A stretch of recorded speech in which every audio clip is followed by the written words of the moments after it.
An exquisite painting was brought in for appraisal by the guest. The remarkable piece had been created by Josef Kleitsch, a noted artist who lived and worked in Southern California during the early 20th century.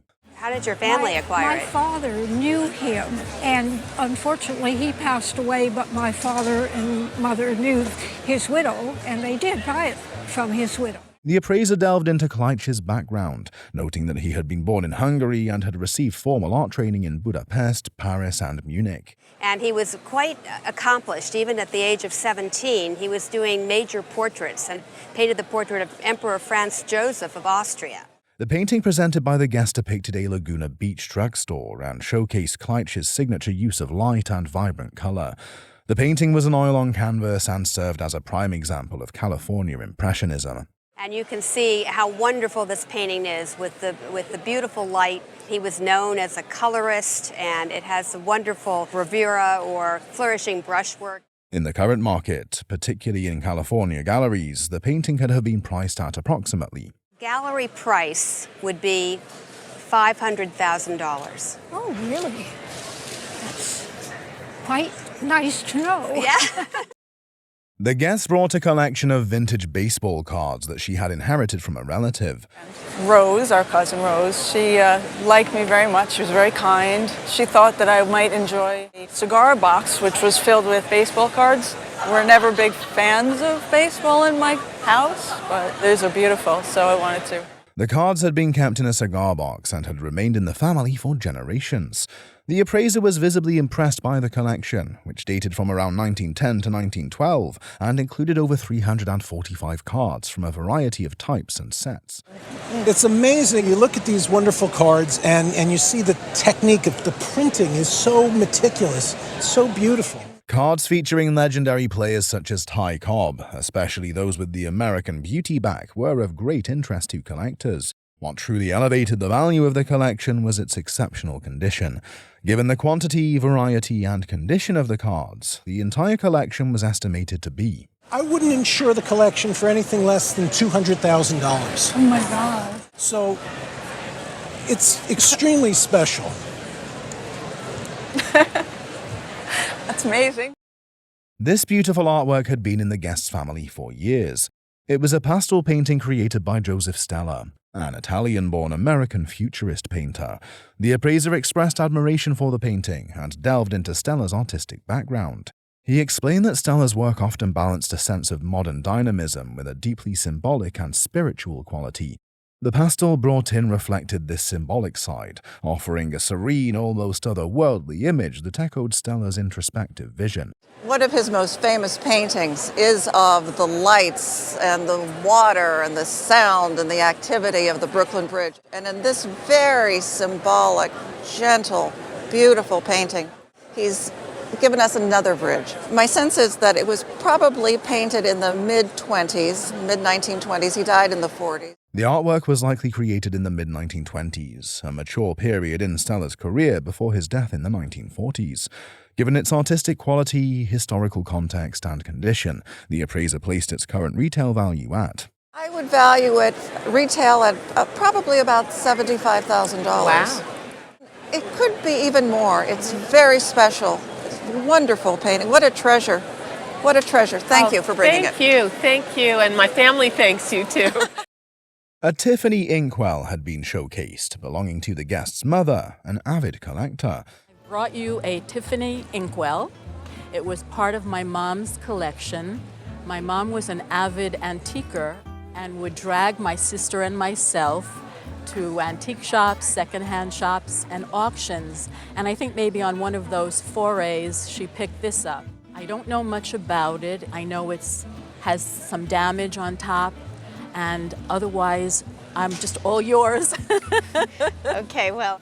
The appraiser was immediately impressed, noting that the inkwell was a rare and significant item. What makes it rare is it's not part of a mass-produced desk set in which there would be 40 different pieces. This is much more of an art piece. It had been made by Tiffany Studios around 1905, with a stamped mark and catalogue number that confirmed its authenticity. The inkwell featured a mosaic design composed of Tiffany's signature favrial glass, which had been iridized, hand-cut, and assembled to create a floral motif. Then it has the liner. We have the part that fits into the inkwell, and then we have the center. And if you look at it very closely, it's a poppy.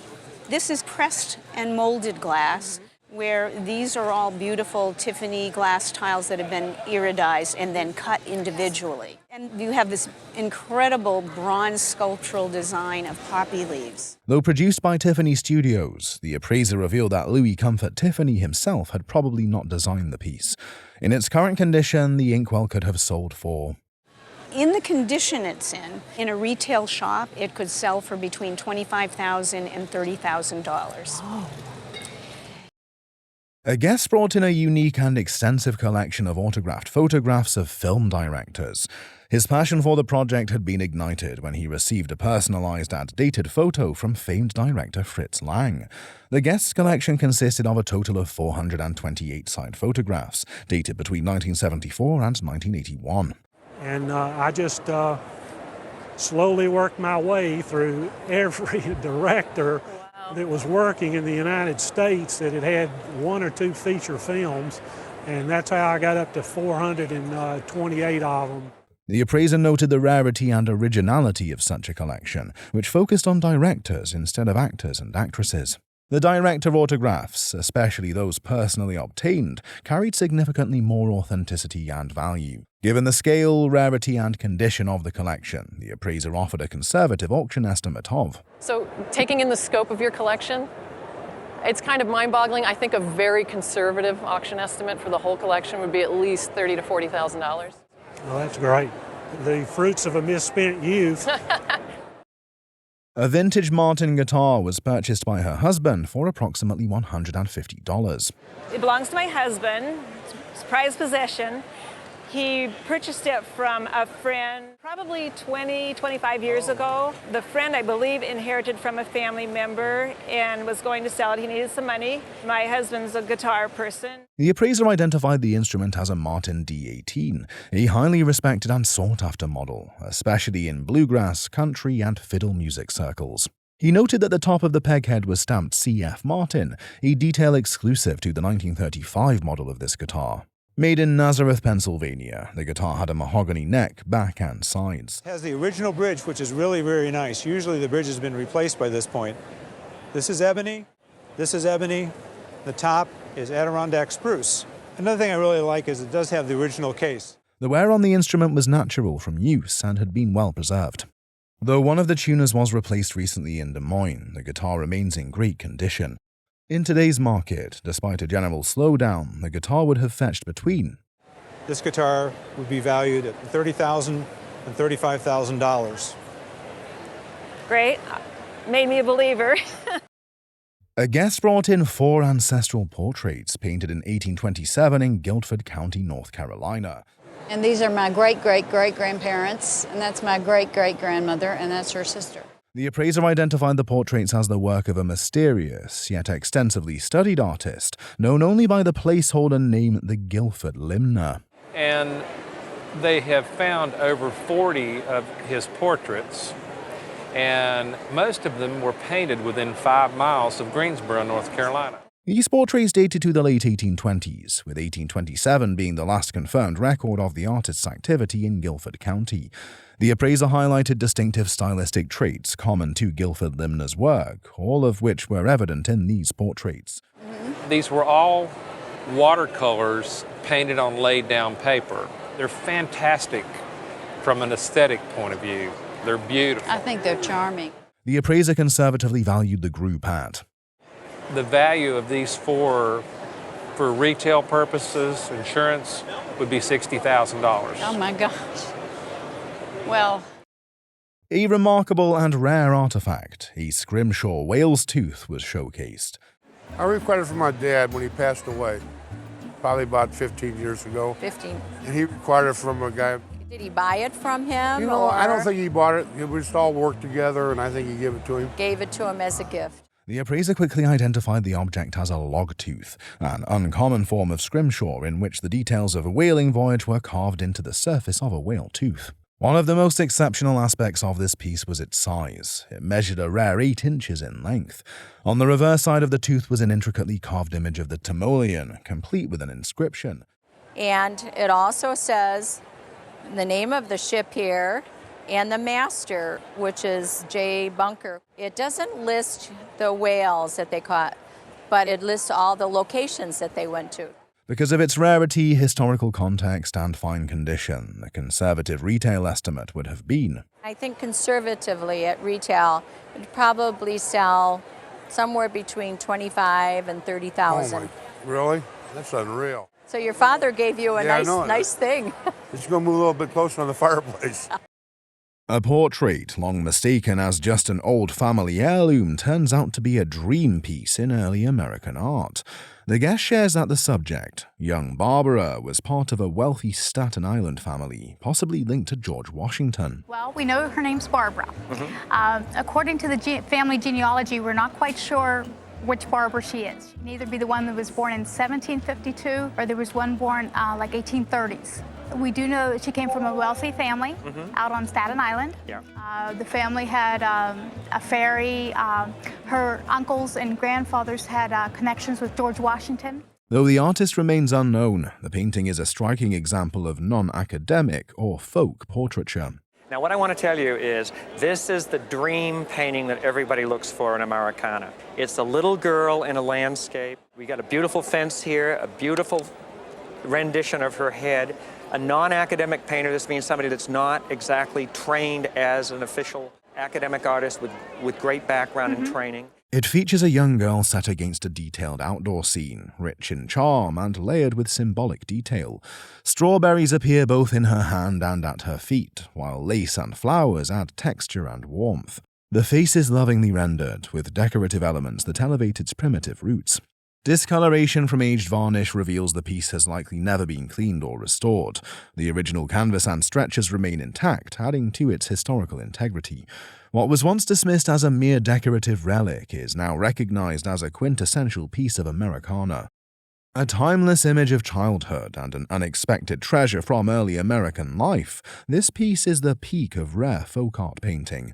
An earlier appraiser gave no clear guidance, but today's market tells a different story.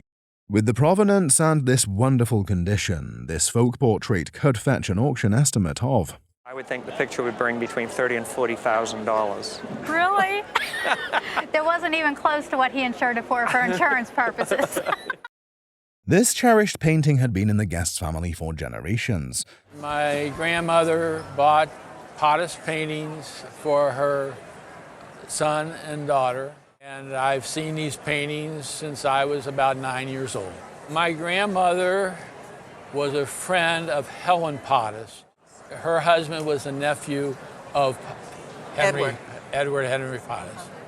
The remarkable piece was created by Edward Henry Potthast, an American Impressionist painter. Well, he was born in Cincinnati. He traveled the world, ultimately spending the summers on the coast. And it was the marine paintings, the coastal scenes, that became the most desirable examples of his work. The back of the painting bore the original artist label, handwritten and signed by Edward Potthast himself. He dated the painting stylistically to the late 19th or early 20th century, noting that it was in completely original condition and done in oil on board. He is best known for his marine paintings, but he's really best known for his marine paintings with frolicking turn-of-the-century kids in the waves. And I was looking really hard to see a bobbing blonde head in some of these waves, but no such luck. But it is a beautiful example of his coastal scenes. Considering the artist's reputation as well as the quality and condition of the piece, the appraiser estimated its value at. For insurance, I'm going to value the painting at $25,000. Wow. The guest presented an extraordinary historical artifact for appraisal. I brought a will and testament of Ben Milam. I found it in a basement of an old courthouse in Nacogdoches, Texas in 1972. The appraiser was stunned by the rarity and significance of the item. I know that Ben Milam was a famous person, and he was one of the people that was working for the independence of Texas, and they all sacrificed their lives. The will was dated November 8, 1834, just over a year before Millam's death. The document began with a philosophical reflection on life and death, followed by the distribution of Millam's possessions. This was written a year before he was engaged in the beginnings of the Texan Revolution. When he died on December 7, 1835, he was on a courier trip for the Texan Revolutionary Army. It was noted that no known manuscripts or autographs of Millam had been sold at auction in the past 30 years, making this an incredibly scarce piece of historical memorabilia. Given the item's uniqueness and importance, the estimated auction value was. I would probably estimate this item at about $30,000 to $50,000. A mysterious box, an eccentric lid, and the echo of birdsong. This object held more surprises than expected. The guest bought it from a Florida dealer who dismissed it as kind of ugly, unaware of what lay within. I bought it from a dealer in Florida. At the time, he had 3 of these, and he wanted to keep 2 of them and didn't like this one. He thought it was kind of ugly. At first glance, the ornate case suggested Fabergé, but a closer look revealed something equally intriguing. Inside is a Swiss-made singing bird box, a mechanical marvel that chirps and flutters to life when opened. Singing bird box. What makes this piece even more curious is the outer box, marked Hammer Galleries, linked to Armand Hammer, famed for exporting treasures from post-revolution Russia.